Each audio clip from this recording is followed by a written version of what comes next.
নমস্কাৰ। সন্তানৰ এডমিশ্যন হৈছে চাগে, পাৰ্টি চাৰ্টি খুৱাই শেষ নে?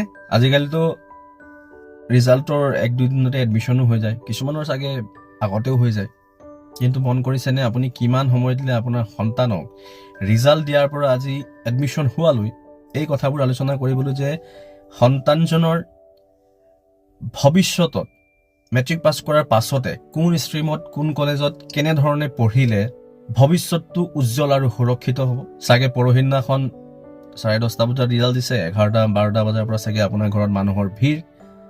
তাৰপিছত আপুনি মদে মাংসই খুৱাইছে, ৰাতি 12টালৈকে হাই হুলস্থুল, তাৰপিছত হৈ গৈছে, পিছদিনাখন এডমিশ্যনৰ কাৰণে দৌৰিবলৈ হ'লেই, নহ'লে ভাল স্কুল কলেজত এডমিশ্যন নাপাব। সেয়া এক চিন্তা। আপুনি সময় কিন্তু যি সময়ত কোৱালিটি সময় আপোনাৰ সন্তানক দিব লাগিছিল এই বিষয়বোৰ আলোচনা কৰিবলৈ, সেই সময় কিন্তু আপুনি ওচৰ চুবুৰীয়াক, আপোনাৰ বন্ধু বান্ধৱক মদে মাংসই খোৱাত ব্যস্ত। চাগে ৰাতি 12টালৈকে আপোনাৰ ঘৰত আড্ডা, মদৰ আড্ডা, আপুনি চাগে মাংস আৰু মদৰ কাৰণে গিলাচ পানী কঢ়িওৱাত ব্যস্ত। আৰু পিছদিনাখন উঠি ল'ৰা ছোৱালীক লৈ গ'ল আৰু এডমিশ্যন কৰিলে, গুচি আহিলে। জানিবলৈও চেষ্টা নকৰিলে যে তেওঁৰ ইচ্ছা কি। ৰিজাল্ট দিয়াৰ আগলৈকেতো আমি ব্যস্ত থাকোঁ যে ৰিজাল্টটো আহি লওক, তাৰপিছতে আলোচনা কৰিম, আৰু ৰিজাল্ট দিয়াৰ পিছত আমি সেইখিনি কৰোঁ। ভাবকচোন, আজিৰ দিনত, আজিৰ যুগত ইয়াৰ প্ৰয়োজনীয়তা আছে নেকি যে আপোনাৰ ল'ৰাটোৱে মেট্ৰিক পাছ কৰিলে আৰু তাৰপিছত আপুনি পাৰ্টি খুৱাব লাগে? পাৰ্টি মানে মদে মাংসই খুৱাব লাগে মানুহক মাতি, কোনোবাই চাগে ব্ৰইলাৰ মাৰিছে, কোনোবাই গাহৰি মাৰিছে।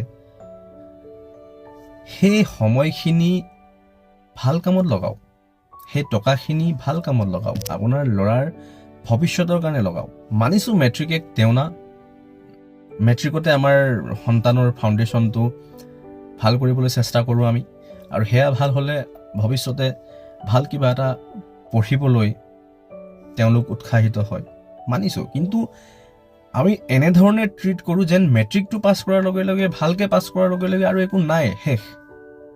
এতিয়াই পূৰা পাৰ্টি খুৱাই মানুহক মাতি হাই হাল্লা কৰি চেছ, খতম। আগলৈ একো নাই নেকি? আপুনি আপোনাৰ সন্তানক কি শিক্ষা দিছে যে মেট্ৰিক এক এনেকুৱা ধৰণৰ পৰীক্ষা যিটো পাছ কৰাৰ লগে লগে তুমি বহু কিবা কিবি জয় কৰি ল'লা আৰু এতিয়া আমি মদ খাব লাগে? হয়তো আপোনাৰ সন্তানেও এই শিক্ষা আপোনাৰ পৰা গ্ৰহণ কৰিব পাৰে যে মেট্ৰিক পাছ কৰাৰ লগে লগে মই বহুত কিবা কিবি কৰি দিলোঁ আৰু এতিয়া মই ডাঙৰ হ'লোঁ, এতিয়া মদ খাব পাৰোঁ, কিয়নো দেউতাকে মদে মাংস খুৱাইছে মানুহক। এচিভমেণ্ট ল'ৰাটোৰ, আৰু আপুনি মদে মাংসই বেলেগ মানুহক খুৱাই আছে, চ' সিওতো ভাবিব পাৰে ন যে এচিভমেণ্ট মোৰ যেতিয়া মই নিজে খাওঁ। সংস্কাৰ দিয়ক ল'ৰা ছোৱালীক। এয়া কালচাৰ হ'ব নোৱাৰে আপোনাৰ, এয়া আমাৰ সংস্কৃতি নহয়তো। সন্তানে আপোনাৰ পৰা শিকিব, বেলেগৰ পৰা শিকাবলৈ আপুনি কিয় ৰখি থাকে? সন্তানে আপোনাৰ পৰাই শিকিব, মাক দেউতাকৰ পৰাই সন্তানে শিকে, পৰিয়ালৰ পৰাই সন্তানে শিকে।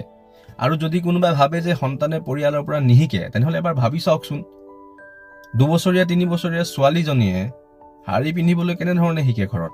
ল'ৰাই কে বাইক চলাবলৈ কেনেকৈ শিকে? কিবা এখন পালে যে বাইক চলাইছোঁ বুলি কৈ এনেকৈ ঘূৰি ফুৰে, কেনেকৈ শিকে? আপোনাৰ পৰা শিকিছে। চ' আপুনি যি ধৰণে শিকাব, আপোনাৰ ল'ৰা ছোৱালীয়ে, আপোনাৰ সন্তান তেনেকৈ শিকিব। আপুনি যদি শিকাব বিচাৰিছে আপোনাৰ ল'ৰা ছোৱালীক মেট্ৰিক পাছ কৰাৰ লগে লগে বহুত ডাঙৰ কিবা কিবি হৈ গ'ল আৰু এতিয়া মদে মাংসই খাব লাগে, তেনেহ'লে আপুনি কিয় এইটো আশা কৰে যে আপোনাৰ ল'ৰা ছোৱালীয়ে আগন্তুক ভৱিষ্যতে মদ নাখাব? কিয়? শিক্ষা দিয়ক, সংস্কাৰ দিয়ক। অপসংস্কৃতি মেট্ৰিক হাই ছেকেণ্ডেৰী ৰিজাল্ট দিয়া দিনাখন শিকাব নালাগে।